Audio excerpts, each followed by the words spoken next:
What are you thinking about what I've got here?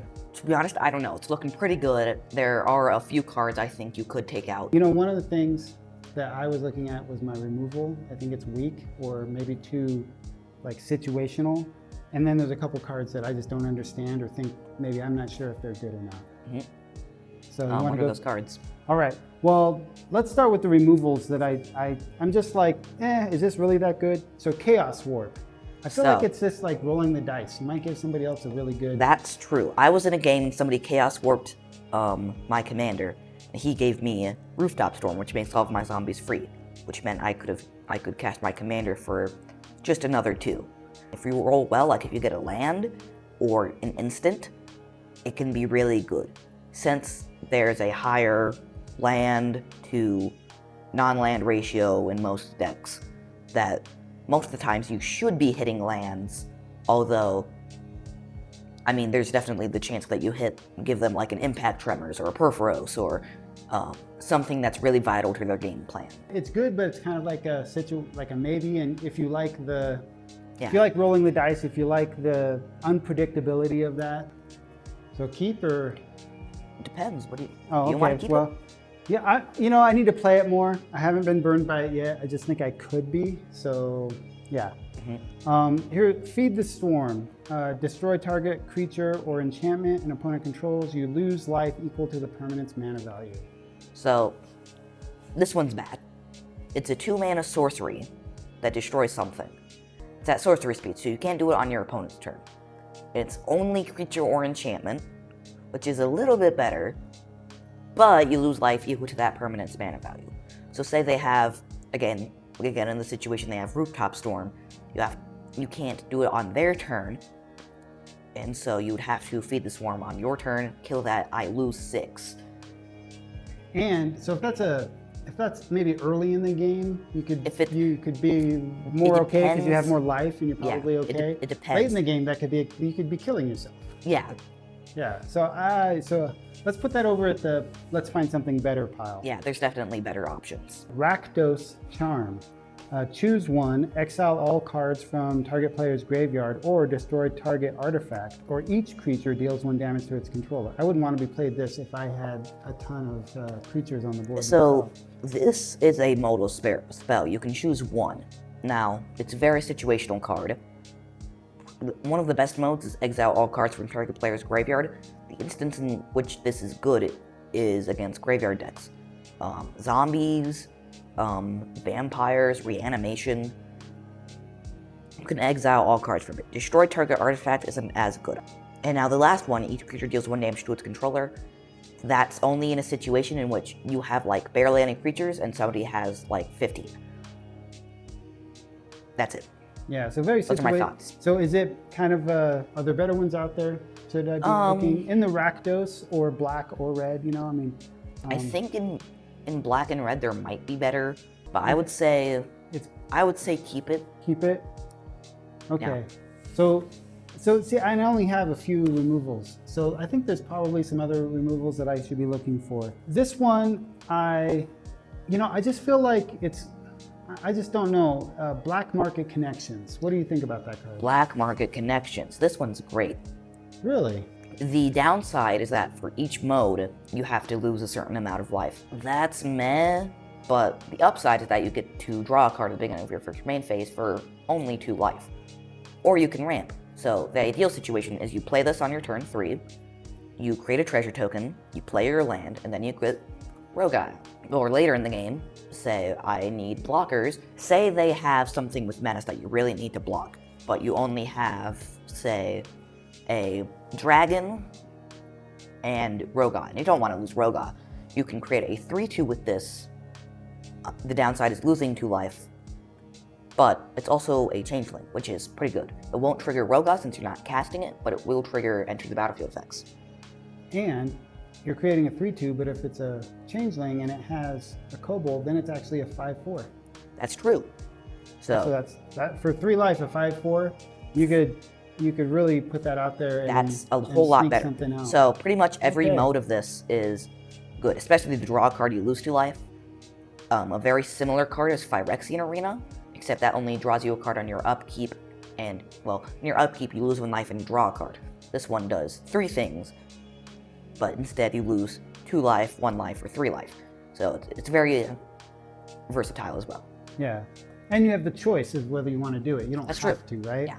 So, okay, so black, I was on the fence, and to be honest, like playing black where there's all these penalties for doing things, I'm still getting used to that. That makes sense, and so that's a keeper.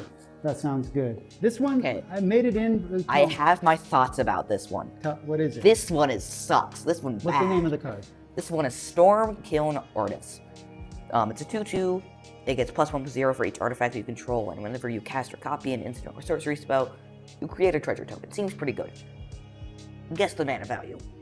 2, 3? You're wrong, it's 4. 4 mana for a 2/2. That doesn't do anything until the next turn, and you need to have artifacts out before it. It doesn't do anything in terms of ramping your commander. It doesn't do anything in terms of accelerating your game plan, because it's not a kobold or a dragon. It's just bad. There's no reason to have it in the list. Cut it, Dad. Cut it. Okay, tell me how you really feel. That's how I really feel. You don't need it. I know, okay. So sucks. That's a cut. Well, that's why I'm here. I really want to, refine the deck, get it better, get this figured out. Here's an interesting one. It's actually, I don't know where it fits. It's called a tribal instant. That's a shapeshifter. It's called Nameless Inversion. It says target creature gets +3/-3 and loses all creature types until end of turn. I don't know how I would use that. What's that? Is that? This is a tribal instant. Tribal instants are instants or sorceries with creature types on them. This one has changeling, so it's all creature types. Playing this will trigger by default Rohgahh and both abilities, since it's both a dragon and a kobold. So you can pay 4 and get a 4 for red dragon and a 0 and a 2/3 red kobold. Now, the other part is target creature gets +3/-3. So hold on, let's go back there. So this is like playing a creature. Yes. So I get the kobold for playing a dragon.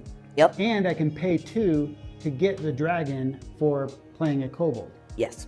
But it's not actually a creature that stays on the battlefield because it's an instant. It's an instant. So it comes in at instant, triggers Rohgah's abilities, but then the actual card itself, which costs 2 mana, then goes into your graveyard. Oh, okay. So this one reads, target creature gets +3/-3 and loses all creature types until end of turn.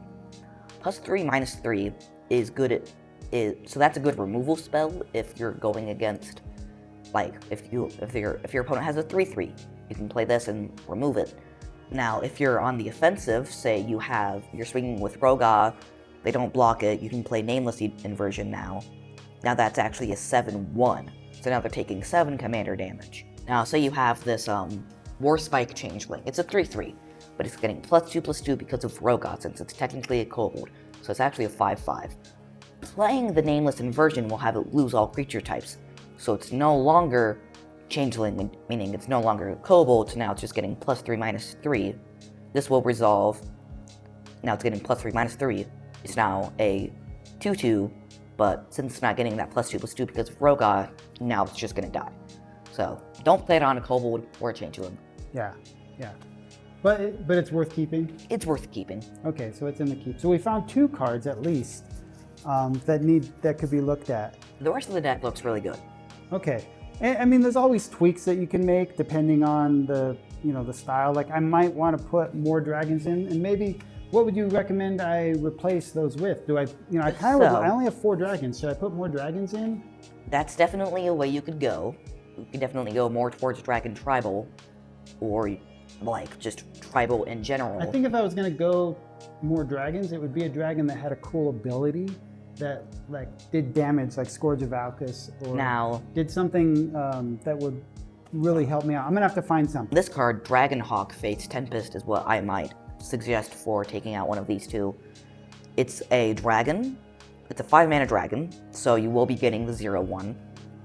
And when it enters or attacks, you exile the top X cards of your library, where X is the number of creatures you control with power 4 or greater. Now, your dragons are base power and toughness 4/4, so you're going to be exiling guaranteed a few, and the best thing is that you can play those cards until your next end step. And so you're basically seeing more cards. It's like drawing cards, but you're not drawing cards. And at the beginning of your next end step, he deals 2 damage to each opponent for each of those cards that are still exiled. You play Dragonhawk, you get the 0/1. Say you have, I don't know, Universal Automaton and Changeling Outcast. Say you had those 2 out, and then the Scourge of Outcast, why not? So you have 3 creatures with power 3 or greater. When he enters, that's an additional 1, so you're going to exile the top 4 cards of your library. They'll stay exiled, that's going to be 8 damage to each opponent. Now you have an additional turn to cast spells and play Changelings and attack with him. Say I wanted to play 3 free kobolds. 3 free kobolds. 3 free Three free kobolds. I'm going to pay 2 for the dragon each time. Now it's going to be 6. I will attack, I will exile the top 6 cards. If they're good cards, I want to play them. If they're bad cards, however, I'm going to let them stay exiled, and everybody's going to be shocked for 20. 20? 20. Dang. So, very high value, and it's a good beater, just a 5/5, like that on its own is pretty good. 5/5 flying. Yeah, 5/5 flying is automatically really good, and that's going to trigger Scourge of Valcast. So, just lots of interaction. Yeah. I like that. Okay, I think that's in. I think maybe I bet I can find another removal spell. there are a lot of good black removal spells. Yeah, I'll pull some. I'll find something and add it in. You'll see in the Architect link what I added. I'll put these cards in the maybe on the Architect link, and we'll have replaced those with. I think we will replace it with the Dragonhawk Fate's Tempest, and then we'll find another removal spell to replace one of these others with. Now, the story of how we actually got this card is pretty interesting. My dad ordered a Dragon Tempest, or whatever that card is called, that gives all of your creatures the flying haste, and basically the same thing as the Scourge of Valcast, as whenever a dragon enters, it deals X damage to any target, right? Yeah, to any target. Where's that at? In the Scourge of Valcast, where X is the Oh, number. yeah. Where X is the number of dragons you control. But that was on an enchantment, and so the person who sent us this actually got that card and this one mixed up because it also has Dragon and Tempest on it. And so they accidentally sent us this card instead of the one we wanted. But they were just like, keep it. And so now we have this card. So. All right, there's another card. It's called Professional Facebreaker. And I don't know, I really wanted to use this card in a deck because it's a cool name. But I don't know if it really fits with what I'm trying to do. It's basically a card draw. At the end of the day, it becomes card draw. Yeah. So, whenever 1 or more creatures you control deal combat damage to a player, create a treasure token. So, you can only do this once per turn, unless you have double strike. Well, yeah, unless you have double strike. And so that's going to ramp you. It's 3 mana. It's much better than the stupid Stormkiln Artist. You like Stormkiln Artist? No! Okay, just check it. It's good in my Inimicable deck because it actually scales well. Oh, well, but in here... Yeah, it sucks. And you can sacrifice a treasure to exile the top card of your library, and you may play that card. I don't know if this actually interacts with Dragonhawk. No, it doesn't. But basically, it can draw you some cards it can let you see more cards, which is good. If you exile land, kind of lost there. If you exile Living Death, you definitely lost. But like a Skull Clamp, Dragon Tempest, those sorts of things, it's pretty good. And it's a 2/3 with Menace. So. Do you think I ought to keep it for 3 mana? Yeah, it's a 3 mana, 2/3 Menace. Keep it in there. Yeah. Okay, because I have a little bit of card draw, and so that that helps with the card draw, or I don't know, I call it card draw, but it's helping you just see cards and everything. So okay, awesome. Well, overall, I think I've been able to. This is a great deck around discussion to find out where I'm at with the deck. And I have played, a couple dozen games against you mostly, but I have taken it to Commander Night and had a lot of fun with it. Won one, Lost one in a higher bracket that somebody just, I mean, they would beat anybody. So I don't think this really. Wasn't against those kids with the Ginger Texas deck. Yes. Yeah. I don't know how many rounds there were, and it didn't matter what I did, and it wasn't a game that I was. Unless you had a counter spell, but. Well, and I don't have any counter spells in here, so I don't know if I should have. Do you think I need to add something like that? Maybe, yeah. So there's I don't know how expensive it is, but it's like a 2-mana red counter spell, and then you get to mill cards and like sort of like it's like card draw and counter spell in one for 2 mana in red. Do you think I ought to look at that instead of another removal card? Maybe, because in that situation you could counter Jace, or if somebody's about to win, you can just say, hey, I'm going to counter whatever you're going to do to win. Say I play my game winner, I'm going to counter it. Now they don't win the game. That's pretty much it. So, but it's also very situational that I actually drew the card, have it in my hand. But with how much, exile the top of your library, draw 2 cards, discard 2 cards, you should be able to find it. Yeah, that's a good point. Okay, and that might be, a gameplay that you have to go after if you are facing an opponent like that. I think I was a little out of my league, honestly, playing that guy. His deck wasn't even built to interact. He was just built to win the game on his own. Yeah. He was playing a game by himself with 3 other players watching him. Yeah, that's called a combo deck. I don't like combo decks, except, well, I sort of like combo decks. It's a weird thing. Yeah.